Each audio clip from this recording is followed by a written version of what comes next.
Bonsoir et merci d'être avec nous pour ce 23h au sommaire. Le président du Togo, Faure Gnassingbé, président en exercice de la CEDEAO, a passé ce lundi quelques heures en terre ivoirienne. À la faveur d'une visite d'amitié et de travail dans le pays, il a eu un entretien avec le président de la République, Alassane Ouattara. Le peuple acquié a investi la ville d'Adzopé pour rendre hommage au président de la République.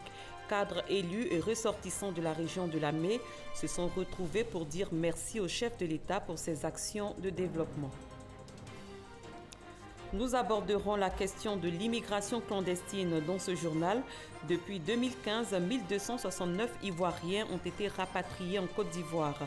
On dénombre plus de 4000 migrants africains en Libye. Bienvenue pour ce point de l'actualité. Le président togolais Faure Gnassingbé a effectué aujourd'hui une visite d'amitié et de travail en Côte d'Ivoire, visite qui a duré quelques heures. Il est arrivé en début de matinée à Abidjan. Il a été accueilli à sa descente d'avion par le président de la République Alassane Ouattara. De nombreux ressortissants togolais ont également fait le déplacement pour souhaiter la bienvenue à leur président. Le président togolais Faure Gnassingbé, également président en exercice de la CEDEAO, a eu un entretien avec le chef de l'État ivoirien. Des échanges meublés par le renforcement de la coopération bilatérale et les derniers développements de l'actualité dans la région ouest-africaine. Awatouri. Plateau, palais présidentiel, le président de la République, Alassane Ouattara, et son homologue Faure Gnassingbé ont eu un entretien de plus de 2 heures. Les deux chefs d'État ont évoqué la situation politique au Togo, les questions régionales ainsi que le sommet Union africaine-Union européenne. Nous avons passé en revue la situation dans les différents pays de notre sous-région.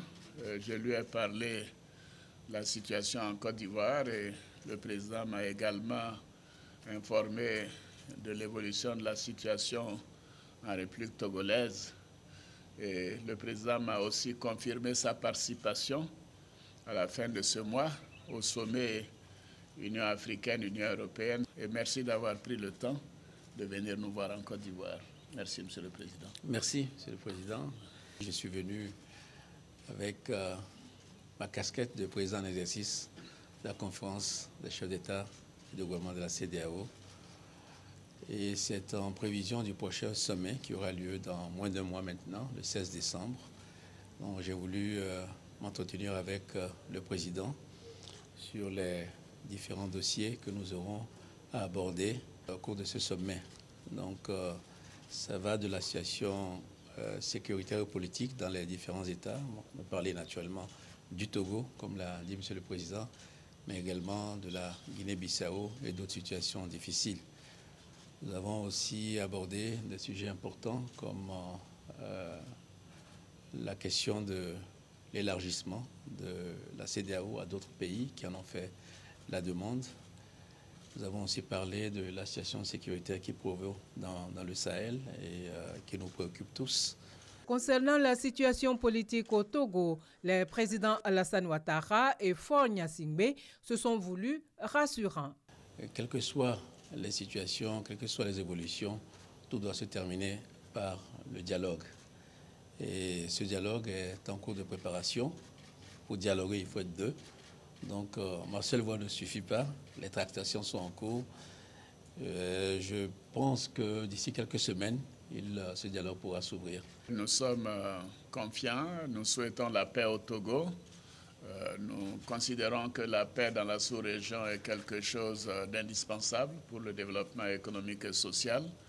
Et nous sommes engagés dans cette voie et nous travaillons pour que la paix soit maintenue et même renforcée au Togo. Le président de la République du Togo, Faure Gnassingbé, président en exercice de la CEDEAO, poursuit sa tournée dans la sous-région. Il sera mardi à Abuja, au Nigeria, où il va s'entretenir avec son homologue Mohamedou Bouhari. Le président Faure Gnassingbé a quitté Abidjan ce soir.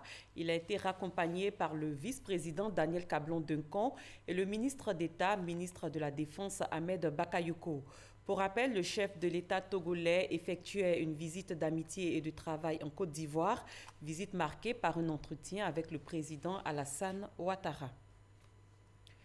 Passons à l'actualité politique avec ce grand rassemblement du peuple acquis au stade Alassane Ouattara d'Adzopé. Une rencontre pour dire merci au chef de l'État pour ses projets de développement mis en œuvre dans la région de Lamé. Cette cérémonie hommage a été rehaussée par la présence du vice-président Daniel Kablan-Duncan, du Premier ministre Amadou Gon Coulibaly, de présidents d'institutions et des membres du gouvernement. Mamadou Kouassi. Le peuple acquis et l'ensemble des différentes populations de la région de Lamé ont pris d'assaut le stade Alassane Ouattara d'Adzopé. Une mobilisation pour exprimer leur gratitude à un homme, le président de la République, Alassane Ouattara. Dans cette initiative, ces populations des 4 départements bénéficient du soutien des chefs traditionnels des cadres du Grand Centre, du district du Zanzan et de plusieurs régions de Côte d'Ivoire, notamment le Sud Komoué, l'Indénié Gablin, le Moronou et les Grands Ponts. Toutes ces populations disent merci au chef de l'État pour sa politique de développement de la Côte d'Ivoire, mais surtout pour ses actions de paix. Témoin de cet acte de reconnaissance, le vice-président de la République, Daniel Kablan-Duncan, et le Premier ministre Amadou Gon Coulibaly, ainsi que plusieurs présidents d'institutions et membres du gouvernement, avec des leaders politiques. Les populations dans leur diversité politique, religieuse et sociale ont chargé le vice-président de la République, ainsi que le Premier ministre, de traduire au chef de l'État leur gratitude et leur soutien pour le développement de la Côte d'Ivoire. Les bienfaits du président de la République sont nombreux.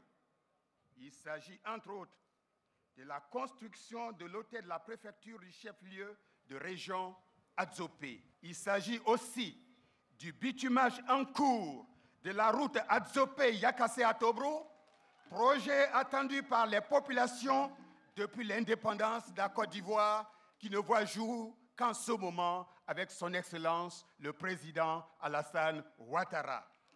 Il s'agit aussi de la construction du pont de Bétier sur le fleuve Komoué, permettant de relier les départements de Yakassé et de Bétier. Pour renchérir les propos du porte-parole des populations, le secrétaire général de la présidence, le ministre Patrick Haché, a invité ses parents à accompagner les initiatives de paix et de développement engagées par le président de la République, Alassane Ouattara. Le président Alassane Ouattara a bien voulu consentir à la région de Lamé un certain nombre de projets majeurs. L'ensemble de ces investissements structurants, dont le montant s'élève à la coquette somme de 100 milliards de francs CFA, positionne ainsi Adzopé à quelques encablures de la perle des lagunes Abidjan comme le futur pôle de croissance majeur de la Côte d'Ivoire. Monsieur le vice-président, monsieur le Premier ministre, c'est pour cette raison que les populations de la région de Lamé se sont levées comme un seul homme en ce jour pour faire ce triomphe au président de la République. Accorder en moins de 6 ans de mandature un tel investissement, une telle somme à une région dont l'intellectualisme trop débordant a pu l'éloigner des réalités politiques et économiques de son temps, témoigne, dis-je, d'une hauteur de vue et d'une grandeur d'âme qu'on ne trouve que chez les hommes d'État qui marquent leur temps. Excellence, Monsieur le Vice-président, les populations des autres régions de Côte d'Ivoire présentes à cette cérémonie vous prient de transmettre respectueusement à son Excellence, Monsieur le Président de la République, leur reconnaissance pour ses actions de développement, ses initiatives fortes en faveur de la consolidation de la paix, de la cohésion sociale et du vivre ensemble. Pour preuve, son implication personnelle dans le récent conflit foncier arénant communautaire survenu dans la région du Kabylie a permis de ramener la sérénité au sein des populations en attendant sa résolution définitive. Le Premier ministre Amadou Gon Coulibaly a rassuré le peuple acquis et les autres populations qui composent la région de Lamé que les actions entamées par le président de la République vont se poursuivre pour l'amélioration de leurs conditions de vie. Le président de la République, son Excellence M. Alassane Ouattara, travaille tous les jours pour le bien-être de son peuple et le rayonnement de son pays. Il est donc tout à fait normal de nous mobiliser autour de ce bâtisseur hors pair afin de lui donner la force nécessaire pour réaliser sa grande et noble ambition de faire de la Côte d'Ivoire un pays émergent à l'horizon 2020. À cette fin, le renforcement de la cohésion sociale, le maintien de la paix et d'un climat de sécurité doivent être notre leitmotiv à tous, afin de préserver notre pays de toute aventure aux conséquences désastreuses. Oui, chers frères et sœurs de la région de Lamé, Laissons de côté les querelles de clocher et la politique politicienne. Laissons de côté nos égos et nos ambitions personnelles. Oui, toutes les ambitions sont légitimes, mais aucune ambition ne doit être au-dessus de la Côte d'Ivoire et de la paix dans notre pays. Le vice-président de la République, Daniel Cablon-Duncan, a félicité les populations pour la mobilisation et aussi pour les engagements pris pour la paix.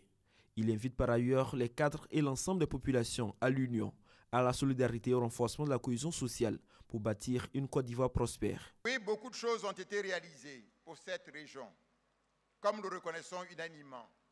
Mais beaucoup de choses peuvent encore être réalisées. Et c'est le projet du président de la République et du gouvernement.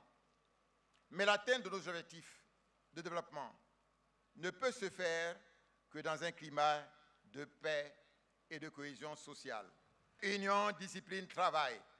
Ces valeurs sont à la fois le moteur et le socle, le ferment du progrès de notre pays et de l'épanouissement personnel de chacune et de chacun de nous. C'est pourquoi je saisis l'occasion de cet important rassemblement pour lancer à nouveau un appel pressant à l'entente, à l'unité des filles et des fils de Côte d'Ivoire et de la région de la Mai en particulier. Je vous invite à resserrer chaque jour davantage les liens de fraternité et de solidarité entre vous, à travailler la main dans la main, en vue de relever les défis de développement. Tout ceci devant se faire dans un esprit de discipline et de respect mutuel qui sont le garant de l'ordre social. Pour renforcer les acquis du développement, Azopé dispose désormais d'un district de police. Un véhicule d'intervention a été remis pour lutter contre la criminalité à Azopé, chef-lieu de la région de la Mai. Voici à présent quelques réactions recueillies sur place après la cérémonie hommage au président de la République dans la ville d'Azopé. Cette région de la Mai, qui est une région riche, prospère, riche en hommes, riche en potentialité économique, il n'y a que la paix, la réconciliation qui feront que la région continuera à aller de l'avant. Et j'en suis convaincu. Avec ce que nous avons vu aujourd'hui, toute la Côte d'Ivoire était présente. Tous les investissements qui sont réalisés aujourd'hui profitent aux générations d'aujourd'hui, mais profiteront aux générations de demain. Parce que ce sont les investissements de base à l'émergence. Les institutions internationales le reconnaissent. Il a pu nous donner l'autorité de pouvoir parler à nos hommes politiques pour qu'ils nous écoutent, en nous donnant un statut. Ce statut nous a permis d'être dans une institution. Donc, c'est l'occasion où on doit lui dire merci. Dire que tout ce qui regarde le président de la République nous regarde aussi. Et nous sommes venus aussi soutenir nos frères Aké. Ils ont décidé de s'engager pour soutenir le président Alassane Ouattara. Je sais que le peuple atié, quand il dit qu'il est d'accord pour quelque chose, il le fait de bon cœur. Cette grande mobilisation, elle est à l'honneur du président de la République. Donc elle montre bien l'attachement de la région au président de la République. Les remerciements sont le fait de nos traditions, surtout la tradition à Caen. Quand quelqu'un vous a rendu un service, il faut lui dire merci aujourd'hui. Et même si le lendemain vous êtes encore là, vous pouvez charger quelqu'un d'aller lui dire merci. C'est dans ce cadre-là que nous sommes venus à Azopé. Nous avons été impressionnés par la mobilisation d'une région qui était supposée être une région difficile au RHDP, mais nous avons pu admirer le travail accompli par M. le ministre Achille Patrick, qui a réussi à amener ces populations à apprécier le travail du gouvernement. Nous avons montré au président de la République qu'il peut nous faire confiance, il peut compter sur nous et nous prions beaucoup pour lui. À partir de la Comoué, nous allons obtenir de l'eau. Vraiment, c'est un axe important de développement pour Azopé. Je pense que c'est un nouveau départ, mais ce départ ne va pas s'arrêter à la fin de cette cérémonie. Elle sera continuelle, car la jeunesse même, mobilisée en grand nombre, pense que c'est le train de développement que nous avions emprunté. Cela pourrait être difficile à croire, mais l'esclavage est pratiqué de nos jours. C'est le cas en Libye, où des migrants africains sont vendus comme esclaves. Cette pratique est vivement condamnée par la communauté internationale. Herman Guivé. Publiée le 15 novembre dernier par la chaîne américaine CNN, la vidéo présentant des migrants africains vendus en Libye tels des esclaves a fait l'effet d'une bombe suscitant une vague d'indignation sur le continent et bien au-delà. Les réactions fusent, le gouvernement ivoirien interpelle les autorités libyennes et l'Union africaine, l'Organisation internationale de la migration, les Nations unies et la communauté internationale sur l'impérieuse nécessité de diligenter une enquête pour faire toute la lumière sur cette pratique qui porte atteinte à la dignité humaine. Le pays a engagé plusieurs actions pour aider au rapatriement de ses ressortissants. Le président en exercice de l'Union africaine, Alpha Condé, lui promet une réaction forte et ferme dans les jours qui suivent.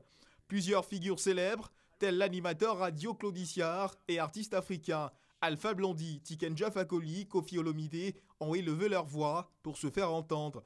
À Paris, en France, répondant à l'appel de plusieurs associations et collectifs contre l'esclavage, 1 millier de personnes ont manifesté samedi pour dénoncer ces faits.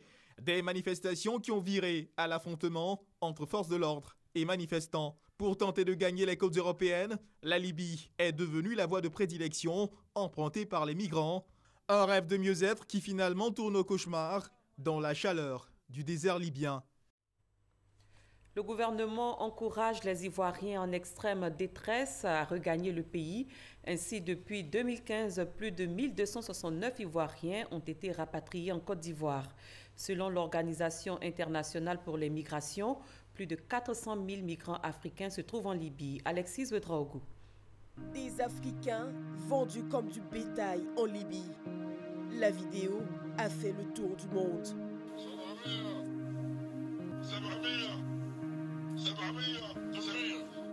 Avec la mort de Mohamed Kadhafi, la Libye est devenue le repère des trafics les plus inhumains. En mars dernier, nous avons rencontré Annick et sa sœur. Elle faisait partie des 151 Ivoiriens rapatriés de Libye vers la Côte d'Ivoire. Dans la cour familiale à Bobo, elles nous ont raconté leur histoire. Annick et sa sœur ont tenté l'aventure. Après de longs mois d'humiliation et de torture dans un camp de détention, elles ont été retrouvées par l'ambassadeur de Côte d'Ivoire en Libye. Un jour, on était là, on dit que l'ambassade de Côte d'Ivoire est venue. Et M. Daouda Soumaoro. On est venu voir le monsieur, il dit tonton, ils sont venus nous arrêter. Le monsieur dit on n'a qu'à dire Dieu merci. Que lui-même il est venu nous voir, on est vivant, qu'on n'a qu'à dire Dieu merci. Donc, il n'a rien dit qu'on va faire votre papier le plus vite possible. Là, vous allez rentrer chez vous. 423 394, c'est le nombre d'Africains migrants en Libye. Parmi eux, 23 243 Maliens, 8 843 Sénégalais, 7 049 Ivoiriens, 4 016 Burkinabés, 2 033 Camerounais. Ces chiffres, au 31 octobre 2017, sont de l'OIM. Séduites par l'illusion d'un Occident panacé, elles avaient bravé conseils de parents et amis. Ami, elle, avait quitté Mankono, abandonnant son commerce florissant, sans un mot à sa mère, pour se livrer à la douleur. Les migrants, en provenance de différents pays africains, choisissent la Libye afin de passer la Méditerranée pour se rendre en Europe. Mais voilà, depuis la mort de Mohamed Kadhafi, le pays a sombré dans une totale instabilité qui donne lieu à des crimes organisés les plus inhumains. Depuis le début de l'année, 2 vols de rapatriement ont été organisés par l'État de Côte d'Ivoire le 15 mars et le 13 avril 2017. Pour cette semaine, le rapatriement volontaire de 430 immigrants est en cours. Un vol en provenance de Zouara, un no man's land redoutable. À ce jour, ils sont plus de 1279 Ivoiriens en extrême détresse qui ont été rapatriés en provenance de la Libye, mais aussi du Gabon, de l'Angola, des Philippines, de Cuba, d'Égypte, d'Arabie Saoudite et du Koweït. Le gouvernement ivoirien a fermement dénoncé la vente des migrants aux enchères dans ce pays et demandé une enquête de la communauté internationale. La question libyenne sera d'ailleurs inscrite à l'ordre du jour du prochain sommet UE-UA prévu le 29 novembre prochain à Abidjan. Sachez que 155 Ivoiriens en provenance de la Libye rentrent à Abidjan ce lundi par un vol spécial.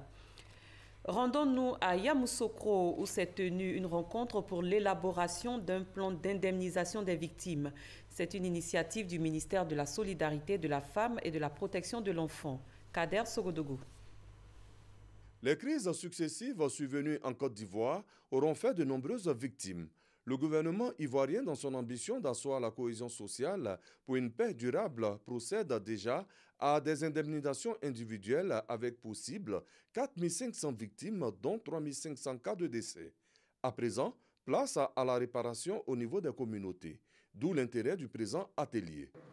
Les réparations communautaires apportent des réponses au droit à la santé, à l'éducation, à l'alimentation, en eau potable, au relèvement économique des populations, afin que celles-ci retrouvent leur dignité. À Yamoussoukro, la ministre Maria Toukone a dénoncé des pratiques qui portent à croire que l'indemnisation des victimes représente une vache à lait pour certaines associations ou structures, d'où sa ferme volonté de poursuivre le processus avec rigueur et transparence pour apporter la compassion de l'État à des personnes réellement meurtries. L'opération de réparation des préjudices ne doit pas être un fonds de commerce juteux pour des personnes peu scrupuleuses qui exploitent la détresse et la naïveté des victimes et parents de victimes pour se bâtir une fortune.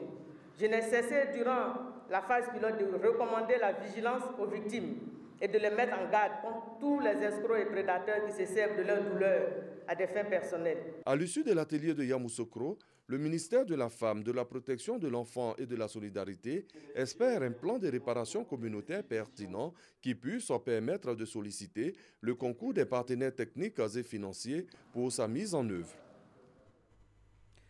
Aujourd'hui, 20 novembre, la Côte d'Ivoire, à l'instar du monde entier, a célébré la Journée internationale des droits de l'enfant. Thème choisi cette année, prenez les commandes. C'est l'occasion de dénoncer les nombreuses injustices subies par les enfants dans le monde. En Côte d'Ivoire, un atelier sur la formation continue des enseignants en situation de classe a été initié. Patricia Omouitia. Prenez les commandes. Cette année, l'UNICEF invite les enfants du monde entier à prendre les commandes dans les domaines de la politique, des médias, du sport et du divertissement afin d'exprimer leur soutien aux millions d'enfants qui ne sont pas scolarisés ou qui ne bénéficient pas de protection sociale. Hier, par exemple, les enfants à Mumbai ont pris le contrôle du Stock Exchange. Au niveau du FC Barcelone, ce sont des enfants qui sont les entraîneurs aujourd'hui et puis pendant les 3 derniers jours. Les enfants, c'est l'avenir de nous tous. La Journée mondiale de l'enfant leur donne cette possibilité de s'exprimer, de prendre le contrôle des médias, par exemple, et de dire leur opinion. Les jeunes et les enfants eux-mêmes peuvent jouer un rôle important et faire de cette Journée mondiale de l'enfance un événement pour leur communauté. Vous savez, souvent les professeurs, les maîtres sont en colère quand nous ne comprenons pas les leçons. Mais nous ne faisons pas exprès. C'est peut-être leur façon, leur manière d'enseigner qui est à l'origine du problème. On dit que l'école est obligatoire, mais il y a des enfants qui vendent des mouchoirs. Si ces enfants-là ne savent ni lire ni écrire, ils vont devenir des bandits. Tous ces élèves qui vendent mouchoirs, il y a d'autres, quand on donne l'argent à leurs petits frères, ils pensent que c'est pas bon. Et puis ils deviennent louches, il y a d'autres qui coupent la tête des autres pour faire des médicaments. Moi, je pense que ça, c'est pas bon. À cette occasion, une rencontre a été initiée entre l'UNESCO et le ministère de l'Éducation nationale pour l'élaboration de stratégies de redynamisation de la formation continue des enseignants en situation de classe. De cette étude, il ressort que 100 millions d'enfants n'ont pas achevé le primaire. Les enseignants doivent également mettre à contribution les potentialités des outils TIC pour redynamiser la formation continue des enseignants. Africa Web Festival, c'est le rendez-vous annuel des professionnels des TIC et du numérique. Autour du thème la créativité, l'innovation et l'entrepreneuriat, il y aura lors de cette 4e édition lancée vendredi dernier des partages d'expériences. Serge Colléa. L'entrepreneuriat des jeunes au cœur de l'édition 2017 d'Africa Web Festival. Pour cette 4e édition, les initiateurs veulent permettre aux utilisateurs du numérique et des technologies de l'information et de la communication de s'ouvrir au monde à travers des centres d'incubateurs de start-up. Experts, professionnels vont se retrouver pour partager leurs expériences. Le monde aujourd'hui est planétaire, Internet gomme les frontières, on ne peut pas dire à un jeune t'installe pas là, mais ce que le jeune africain a de plus, c'est sa connaissance du milieu. Nous allons avoir une cinquantaine de jeunes africains, nous allons avoir des jeunes de Belgique, du Canada, de France qui vont être là. Nous allons avoir des gens d'affaires aussi d'Occident. Créativité, innovation et entrepreneuriat, c'est autour de cette thématique que l'événement va se dérouler. Cette plateforme des usagers du digital en Afrique se tient les 27, 28 et 29 novembre à Abidjan. L'actualité en Côte d'Ivoire, c'est aussi la tenue de la 4e édition du Salon international de l'agriculture et des ressources animales. Aujourd'hui, le financement du programme national d'investissement agricole PENIA était au cœur d'une table ronde. Noah Nyanyou. L'investissement agricole en Côte d'Ivoire sur la période 2012-2016 s'est fait dans un cadre institutionnel, le PENIA, Programme national d'investissement agricole. Il a fait ses preuves. L'agriculture ivoirienne a retrouvé toutes ses lettres de noblesse. L'agriculture ivoirienne est à la croisée des chemins. Elle est performante. Elle est performante parce qu'on occupe des places de choix sur l'échiquier mondial. Elle a des défis parce qu'elle n'est pas beaucoup transformée. Lorsque nous exportons du cacao brut, nous exportons de l'emploi, nous exportons de l'opportunité d'emploi, nous exportons également du revenu qui peut venir nous aider à la fois à améliorer les conditions de vie des populations, mais également nous permettre de faire face aux défis du développement durable. Pour cette agriculture durable, une nécessité, la transformation structurelle de l'économie agricole ivoirienne. D'où la table ronde de ce lundi. Privés et publics ont échangé sur les moyens à mettre en œuvre. Ils ont aussi salué les initiatives pertinentes du public. Alors que le potentiel est de 25 tonnes à l'hectare, dans les PV, on fait 5 à 6 tonnes à l'hectare. C'est catastrophique. Donc, l'autorité de régulation qui contient un certain nombre de dispositions depuis le bord champ jusqu'à la commercialisation permettra, à mon avis, d'améliorer la productivité. Et ça, c'est extraordinaire. On va passer de 350 000 tonnes d'huile actuellement en Côte d'Ivoire à près de 700 000 tonnes d'huile en Côte d'Ivoire. Et je dis l'État est gagnant parce que c'est autant d'impôts là qui viennent. Le PENIA 2, c'est plus de 11 000 milliards sur la période 2018-2025. Quand la tranche 2018-2020 va coûter 2400 milliards de francs CFA, 1400 sont entendus, des privés. Le Sahara 2017 doit être une réussite au plan sécuritaire. C'est la mission donnée au corps préfectoral par le ministre de l'Intérieur et de la Sécurité, Sidiki Diabaté, samedi dernier à son cabinet. Ahmed Traoré, Herman Guivi. Contribuer à réussir l'organisation du Sahara, Salon de l'agriculture et des ressources animales, et du sommet Union africaine, Union européenne, sur le plan sécuritaire. C'est la feuille de route que Sidiki Diakité, ministre de l'Intérieur et de la Sécurité, a transmise ce vendredi au corps préfectoral à son cabinet. Les préfets sont en mission chaque jour pour assurer la meilleure gestion de leur circonscription, non seulement au niveau sécuritaire dans la coordination de toutes les forces sur leurs différents territoires, et le corps préfectoral est un levier particulièrement important aussi du développement économique de nos différentes circonscriptions. Une initiative fort appréciée par les membres du corps préfectoral qui s'engagent à réussir cette mission. Il s'agit d'une réunion de remobilisation des préfets des régions à la faveur du Sahara. Nous sommes dans la période de la grande réunion entre l'Union européenne et les pays africains. Cette grande conférence se tient à Abidjan, mais toute la Côte d'Ivoire est concernée. Donc il faut qu'il y ait plus de vigilance au niveau sécuritaire. Le sommet Union africaine, Union européenne se tiendra le 29 et 30 novembre à Abidjan. À l'étranger, les anciens combattants ont adressé ce dimanche un ultimatum au président zimbabwéen Robert Mugabe, 93 ans, afin qu'il quitte le pouvoir. Le président Robert Mugabe doit quitter le pouvoir, a exigé le chef de la puissante association des vétérans de la guerre d'indépendance au lendemain de manifestations monstres exigeant le départ du plus vieux dirigeant en exercice au monde. Il ferait mieux de renoncer s'il ne le fait pas. L'armée doit en finir avec lui aujourd'hui, a déclaré Chris Muchangwa. Plus loin, la Cour suprême du Kenya a rejeté aujourd'hui les 2 recours demandant l'invalidation de la présidentielle d'octobre. Elle valide de fait la victoire d'Ouru Kenyatta, réélu à la tête du pays avec plus de 98% des voix. Cette décision signifie que le président kenyan, 56 ans, au pouvoir depuis 2013, sera investi le 28 novembre prochain pour un nouveau mandat de 5 ans. Cette édition est à son terme. Merci de votre fidélité. Excellente fin de soirée. Les programmes se poursuivent sur RTI1.